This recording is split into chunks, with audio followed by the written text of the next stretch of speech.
ઉપલેટા માનવ સેવા ટ્રસ્ટ દ્વારા સર્વરોગ નિદાન કેમ્પનું આયોજન કરવામાં આવેલ. રાજકોટ જિલ્લાના ઉપલેટામાં માનવ સેવા ટ્રસ્ટ, અન્નક્ષેત્ર અને રણછોડદાસ આશ્રમ દ્વારા સર્વરોગ નિદાન કેમ્પનું આયોજન કરવામાં આવ્યું હતું. રણછોડદાસ આશ્રમના ડોક્ટર દ્વારા કુલ 260 દર્દીઓને તપાસવામાં આવ્યા હતા, જેમાંથી 43 દર્દીઓના ઓપરેશન માટે રાજકોટ મોકલવામાં આવ્યા હતા. આ કેમ્પમાં હાથ, પગ, કમર, મણકાના દુખાવા તેમજ અન્ય રોગોના પણ દુખાવા માટે સ્થળ પર જ સારવાર કરવામાં આવી હતી. તેમજ અનેક દર્દીઓને લેઝર ગન સારવાર આપીને દર્દીઓને તાત્કાલિક સારવાર કરી આપી હતી. આ કેમ્પના આજના ભોજન પ્રસાદ તથા કેમ્પના મુખ્ય દાતાશ્રી શ્રી સ્વર્ગસ્થ સામતભાઈ નાજાભાઈ બાબરિયાના સ્મરણાર્થે આ કેમ્પ કરવામાં આવ્યો હતો.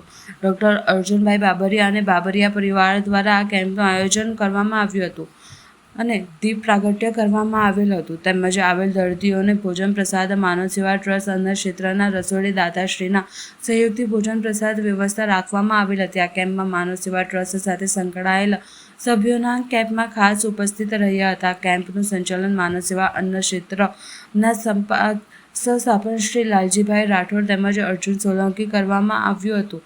આ કેમ્પમાં ખાસ કરીને રાજકોટથી ખાસ પધારેલ દિનેશ સાહેબ ખરજ, ડૉક્ટર પિનાકીન ઉપાધ્યાય સાહેબ, ડૉક્ટર M.L. કણસારા સાહેબ, ચાંદીબેન ઉપાધ્યાય તેમજ મોરી સાહેબ તેમજ બાબુભાઈ ખાબુએ ખાસ સેવા આપી હતી. આ કેમ્પમાં ઉપલેટાના સમાજ શ્રેષ્ઠીઓનું દાતા પરિવાર તેમજ માનવ સેવા ટ્રસ્ટ દ્વારા જાહેર સન્માન કરવામાં આવ્યું હતું, જેમાં ડૉક્ટર રાજેશ ખંડોરિયા સાહેબ, સ્ત્રીરોગ નિષ્ણાત સરસ્વતી હોસ્પિટલ ઉપલેટા તેમજ ડૉક્ટર નૈતિક કાનગડ સાહેબ, જનરલ સર્જન ગોકુલ હોસ્પિટલ ઉપલેટાનું ખાસ સન્માન કરવામાં આવ્યું હતું. સાથે સાથે ઉપલેટા શહેરમાં ઝેરી સાપ પકડવાનું નિસ્વાર્થ ભાવે સેવા કામ કરતા પુરુષોત્તમભાઈ માલકણા, હનીફભાઈ ગરાણા, ઉપલેટાના ખ્યાતનામ હાસમભાઈ તેમજ હિતેશભાઈ સોલંકી માનવ સેવા ટ્રસ્ટ કે જેઓ ઉપલેટા માનવદર બાટવામાં જ્યાં પણ ઝેરી સાપ નીકળે ત્યાં સાપનું રેસ્ક્યુ કરી અને સાપને સલામત જગ્યાએ મૂકવાની જીવદયાનું જે કામ કરે છે, એવા લોકોનું પણ કેમ્પમાં સન્માન કરવામાં આવ્યું હતું. આ કેમ્પમાં શહેરના અગ્રણી સમાજ આગેવાનો તેમજ ગામના વડીલો તેમજ મહાનુભાવો આ કેમ્પમાં ઉપસ્થિત રહ્યા હતા, જેમાં કરસન સાહેબ વેડા, યોગ આચાર્ય તેમજ નિખિલભાઈ ડાંગર, ગણોદ દિલીપભાઈ મહેતા, ભારતીબેન બાબરિયા, રાધે મહિલા ગ્રુપ તેમજ નગરપાલિકા પૂર્વ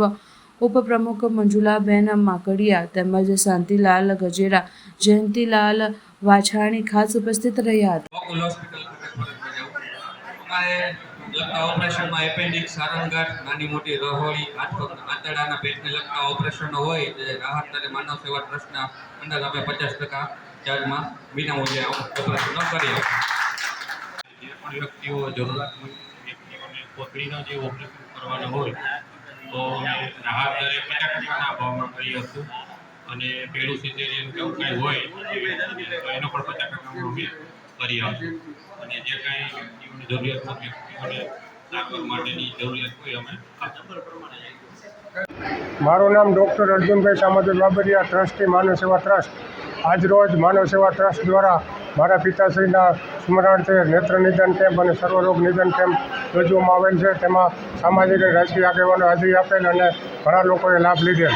તેમજ અમારા માનવ સેવા ટ્રસ્ટના આમંત્રણને માન આપી ડૉક્ટર કાનગડ સાહેબ અને ડૉક્ટર ખંડોરિયા સાહેબે હાજરી આપેલ અને તેણે માનવ સેવા ટ્રસ્ટ દ્વારા સર્જિકલ ઓપરેશન અને સ્ત્રીરોગના ઓપરેશન 50% રાહત દરે કરવાની જાહેરાત કરેલ. આ બંને ડૉક્ટરોનો હું માનવ સેવા ટ્રસ્ટ વતી આભાર માનું છું. તેમજ માનવ સેવા ટ્રસ્ટ છેલ્લા 30 વર્ષથી જુદી જુદી સામાજિક સેવાઓ કરે છે, તો લોકોને અને દાતાઓને આ માનવ સેવા ટ્રસ્ટમાં હું દાન આપવા અપીલ કરું છું. જય હિન્દ.